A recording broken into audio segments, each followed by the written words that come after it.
Hi everyone, thank you for coming. So over the last 4 years, we at Airbyte have been dedicating ourselves to making data seamless. And so today, I want to just share some of that lessons so we can all build better data pipelines together. All right. So let's start with what is Airbyte? Why do we care about making data seamless? So Airbyte is an open source data movement platform. Our mission is to make data actionable everywhere. So everywhere means wherever data exists in any system, we want to read it. Actionable means we want to write it so that people can derive value from that. In service of this mission, we've built the largest community over the last 4 years.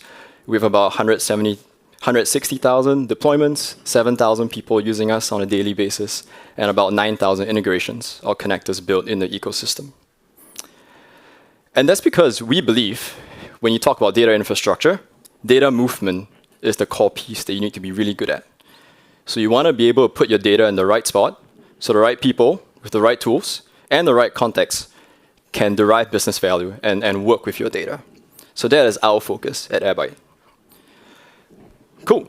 So what's my part in all this? I'm an early employee at Airbyte. I am probably the second most senior person at Airbyte now, if you don't count the co-founders. I joined as the platform architect. Now I run one of the platform teams. Previously, I was at Liveframe, pretty much doing the same thing. So I've been working in data movement for close to a decade now, and I am very excited to share all of this with you guys. And I love afternoon tea, so I love being in London. Great place, great city. Okay, so the question I want to frame this presentation with is, how do I build a data movement tool from scratch?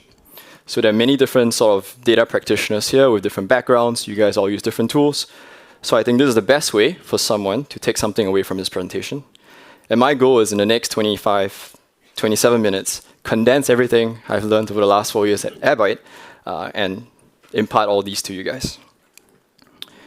This talk is split into 3 parts, right? So part 1, I'm going to run with the sort of road metaphor. We're going to try and build a map, right? I'm going to talk about, let's say if you're evaluating or building something from scratch, what are the big pieces you need to be aware of? Part 2, we're going to talk about all the hidden signposts, right? The map is not the territory, like we say. So I'm going to use some of the advice or the tips and tricks we've learned over the last 4 years, tell you guys so I accelerate you on this data sort of building journey. And then part 3, we're going to talk about AI. That's on everyone's mind now. I'm going to share about, over the last year or so, what we have learned about how AI affects data movement so everyone can better prepare yourselves for what's coming. And as you sit in this talk, I want you to keep this sort of complexity spectrum in mind. So all this is saying is the complexity of your data movement tools should scale with the maturity of your data usage, right? You don't want accidental complexity in whatever you're doing. For someone like Airbyte, we are very mature. We're trying to build something for the general case, for all data practitioners. So we need something that works out of the box, is opinionated, and has best practices built into it. So we're super advanced, very mature, a lot of complexity that I have to deal with on a daily basis. But if you come to me and say, like, David, all I want to do is move a file every week, I'd probably say, well, start with Bash, right? No complexity at all. So figure out where you are on this spectrum and contextualize everything I'm going to say today in this presentation. Okay, let's first start with general architecture. What should, in general, a data movement tool look like from an architectural point of view? So there are 3 pieces you got to be aware of, right? And we can obviously dive deeply into all these pieces. Each one I can probably write a talk on. But we're going to keep things relatively medium to high level, the 5,000, 10,000 feet, right? So when we talk about moving data, we want to move data from A to B. So in this example, it's Postgres to Snowflake, right? So we're going to need some job execution framework that answers the how we're going to move the data.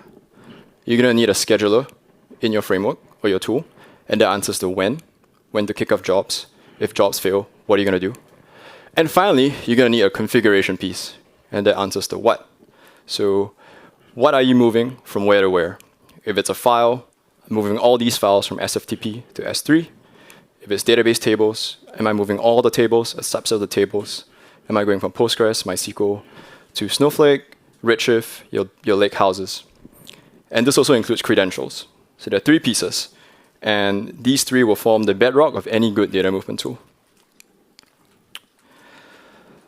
Let's start talking about schedules and jobs. Again, I'm going to keep things relatively high level. I'm going to pick at important pieces people should be aware of. A lot of people come to me, or when I talk to clients or users, they say like, well, we use cron. And my response is, that's fine. You got to start somewhere. And just go in with your eyes wide open. Cron has a lot of limitations when it comes to scheduling and job execution. It's not scalable. There's no observability. And so my recommendation is, as soon as possible, move to a production-grade system, right? And when you do so, don't reinvent the wheel.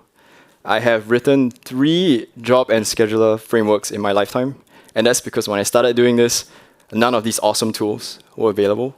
Now they are. So look at them, understand what you need, and then pick the right one for your team. There is no right answer here. Each of these have their own trade-offs. So it's all about picking a platform and getting good at it. And so here are a bit finer points when you're thinking about, okay, how do I pick and how do I go about choosing the right tool for myself? For scheduler, what you're really concerned about is scalability and correctness.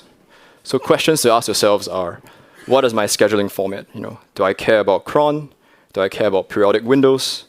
Or do I care about data freshness, right? Is that the only thing that really matters to me? And now something else to ask yourself is executions of a single job. Right? Do I want multiple? Do I only want exactly once execution? Airbyte only does exactly once because we think that's a simpler way to go about doing this. And then finally, understanding your volume or the shape of your jobs. Do you favor throughput? Do you favor latency? Your scheduler needs to be able to keep up with you, essentially. So understand all these guarantees, pick the right tool, run with it. Don't reinvent the wheel. Better thing to spend your time on. For job execution, again, scalability is important. And lifecycle management is even more important. Okay, so you want to understand whatever you're using, in-house or vendors, open source, how easy is it to understand your job state? How easy is it to look at logs? How easy is it to make manual corrections, such as restarts? Because I guarantee you, you will need to do so. All right. Configuration. So this is all about the what, right? So questions to ask yourself when you start thinking about this layer is, what is the shape of my data movement? Am I doing one-to-end, so one source to many destinations? Am I doing end-to-one? Typically, we see that in analytics workloads. You're pulling from Facebook, your YouTube, perhaps Salesforce, and you're dumping it into some analytics warehouse, your lake houses. Or are you doing end-to-end? Right? Do you have very advanced data movement needs? You also want to understand what sort of data you want to move each time. Everything, some of it. Maybe you have filtering requirements. You want to move a subset of things. And then also credentials. Right? And when you talk about credentials, you start thinking about how do I update certain credentials? How do I update configurations? So there's also a permissioning story in here that you want to be aware of eventually.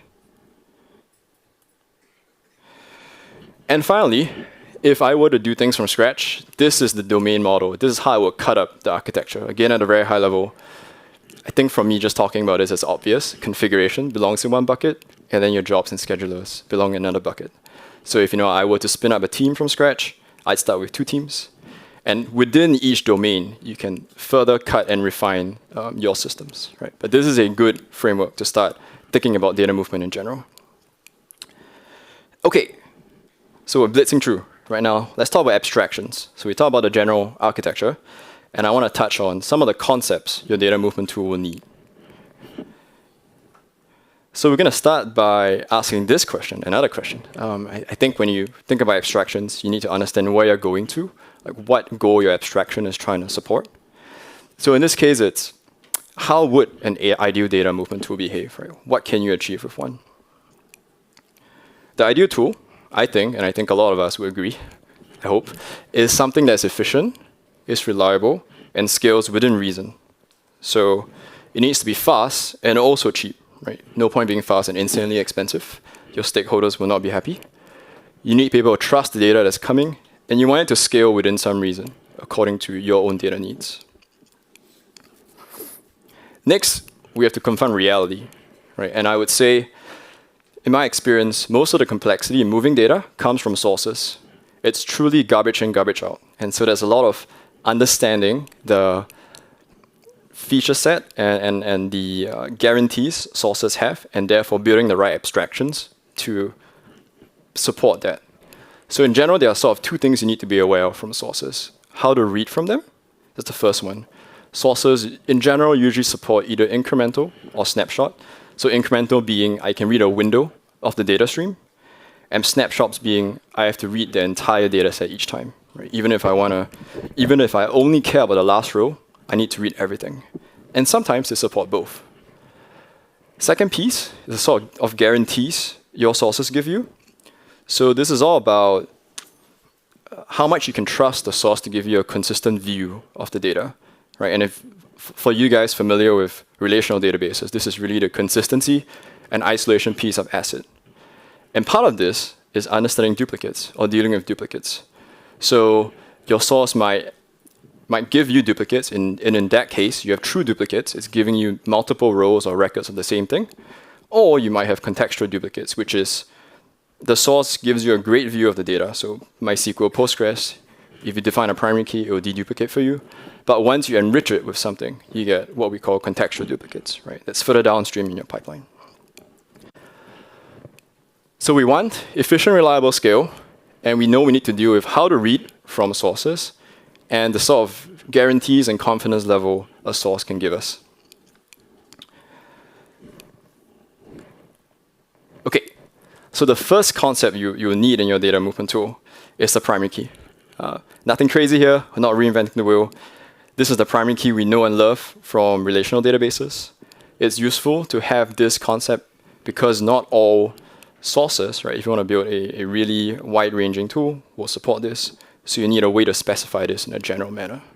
So this will support deduplication, but also give you confidence in the tool itself. So it will help you identify cases. For example, if there's a bug in the tool and you're creating duplicates, right, as you're moving data around, this lessens the impact. Pretty straightforward. Second one is you want a cursor, and this is maybe less straightforward. And this falls from the fact that for any system, the higher the scale of the system, the less reliable it is and less efficient it is. It's just a fact of life. It's like the speed of light. We need to get around it somehow. And this is the core of any distributed computing problem, right? So for example, even if you have blazing fast speeds of 300 megabytes per second, if you want to move 1 petabyte, that will take you 37 days. Without a cursor, imagine you run into a transient error and you have to restart from the beginning and you're going to have to wait another 37 days. You'll be pretty mad. And I run into cases like this. So what we want in general is the behavior of let's reload from the last save game. And that's what a cursor gives you. Right? With a cursor, you understand where in the data stream you are. And that allows you to reload from the last checkpoint instead of starting from the beginning. And we, in general, want to be incremental wherever we can. And we'll see later on that even for sources where you only have snapshots, you can actually manufacture this. You can create artificial cursors. A last concept that is very useful to have is what we call generations. And this is because there are actually two ways to move data for people who are familiar. There's what we call mirroring, which is I want the destination to look like the source. So on the top left here, if the source has 3 files, I want 3 files in the destination, and I want it to be identical. And then we have what we call snapshotting, right? Where I want to store a snapshot of the source in time. So that's the bottom right here, where I have 3 generations. Each generation is a snapshot.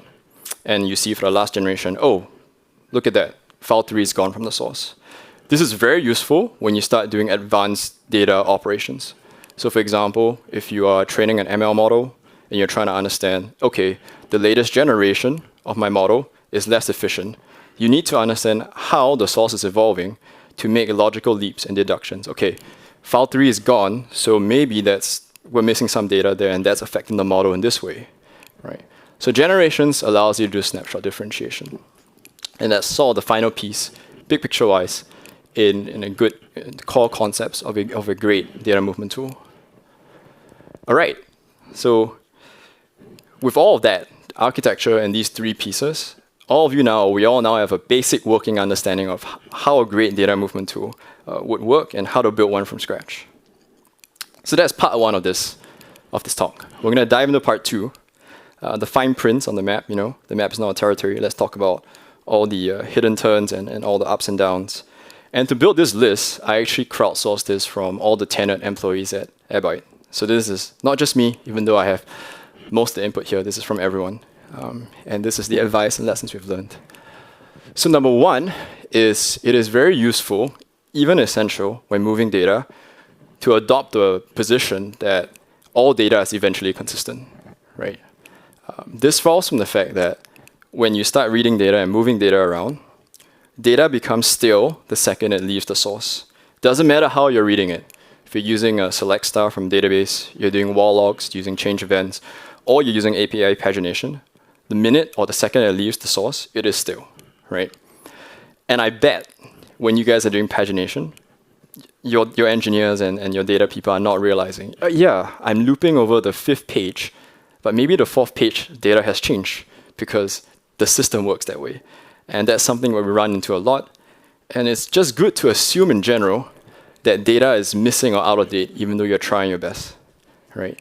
And therefore, what you want to do is actually you want to design for correctness as an emergent system behavior. You don't want to rely on one job. You want to say, I can run 10 jobs. At the end of 10 jobs, I know I'm correct up to this certain point, right? And the certain point, we come back again to cursors.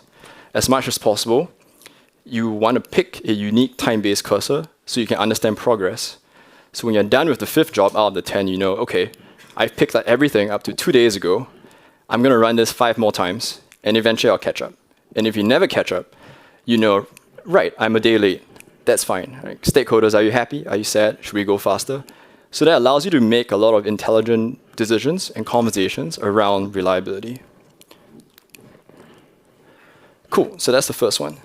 Second one is resumability. So this falls from the first point, right? If we want to treat everything as eventually consistent, it means we need to enable resumability. And multiple things go into this. So one, we need a cursor. That's what I've talked about. 2, you need some notion of retries, right? So we talked about jobs, and right now what we're adding on is, okay, within a job, I want some notion of retries, which we call attempts at Airbyte. You can call it whatever else you want. And combine those both to get your reload from last save game behavior. I would say this is essential to a high-skill, reliable, efficient data movement tool. The key word here is high skill. You really only run into a lot of these things when you're trying to move terabytes of data. Below terabytes, you're probably fine. And another interesting part here is cursors. So like I mentioned earlier, often a true cursor, we always want cursors as much as possible, and that's not often possible.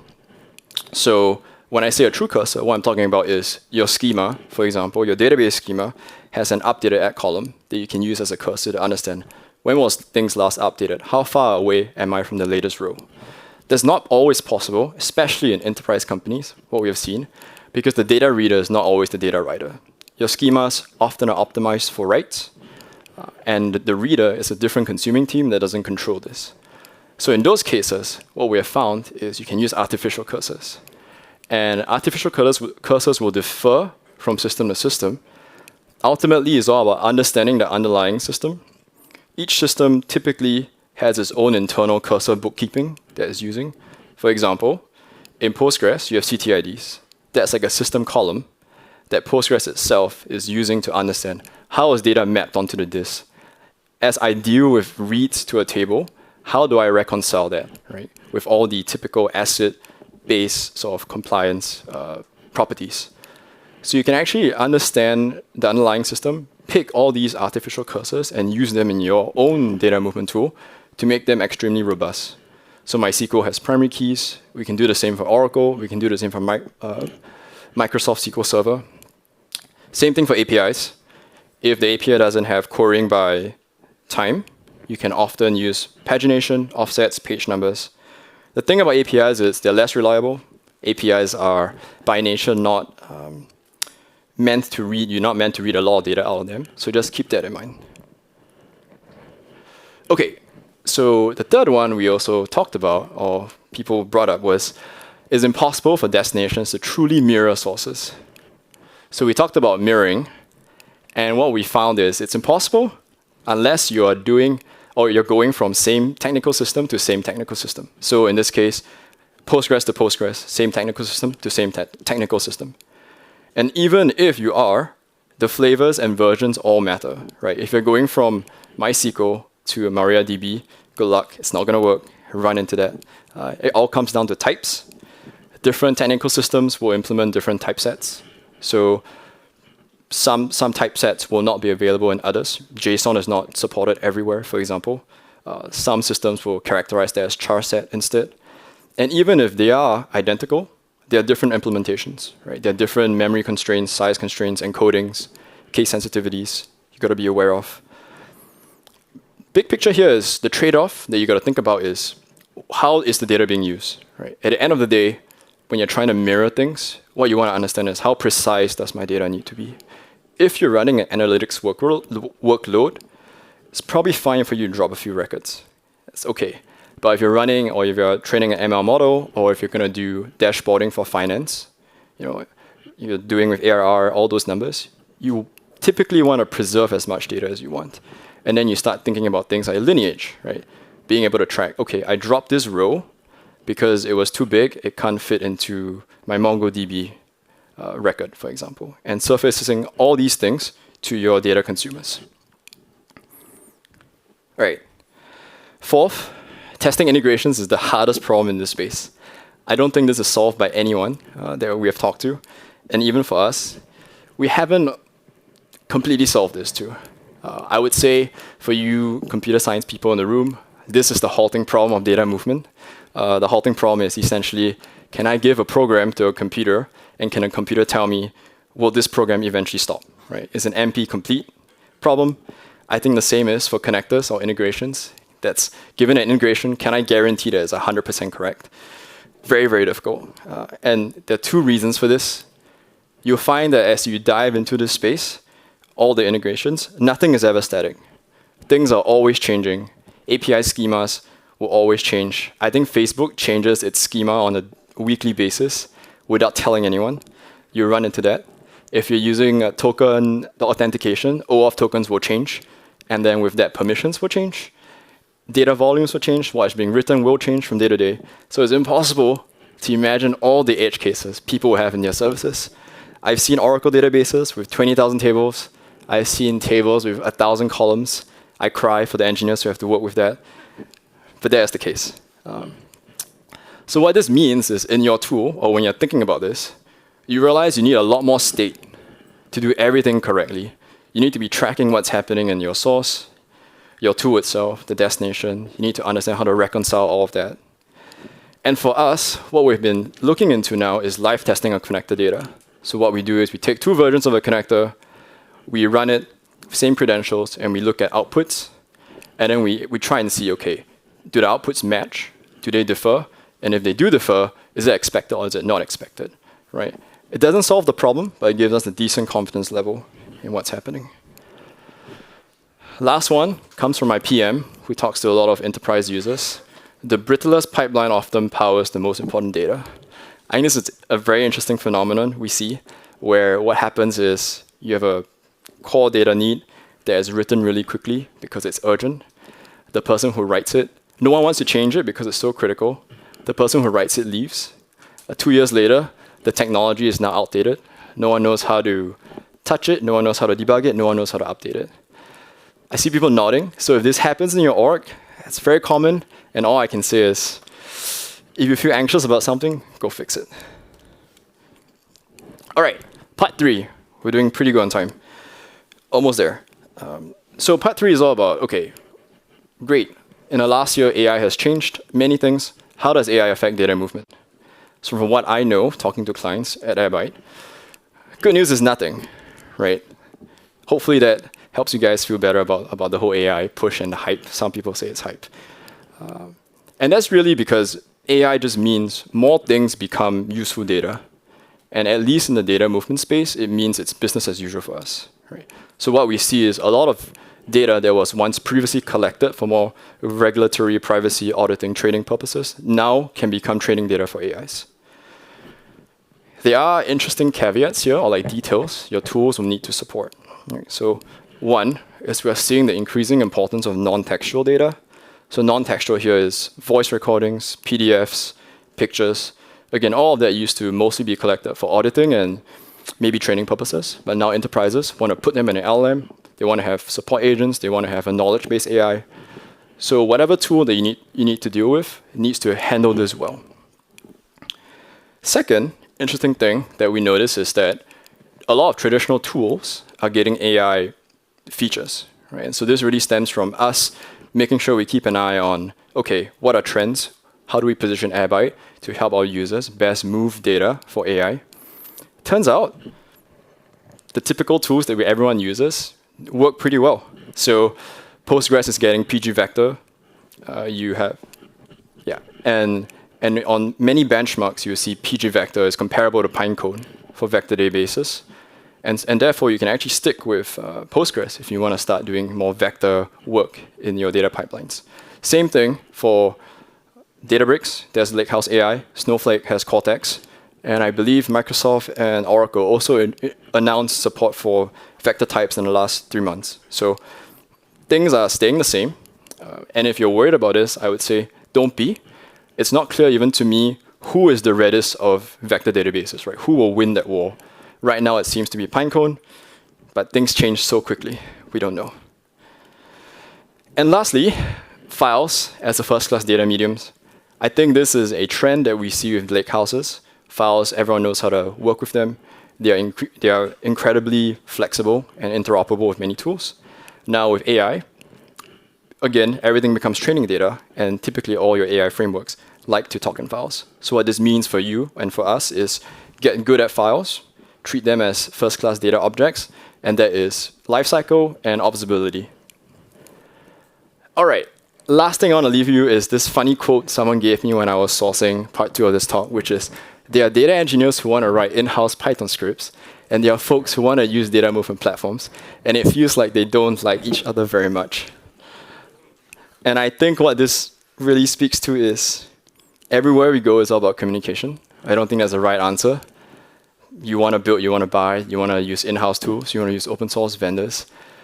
And instead, what you should do is once in a while, just revisit the other perspective, right? Are you still on the right side? Is the current stance you've taken, will that serve you well in the near future, in the next 6 to 12 months? And that's it. Any questions?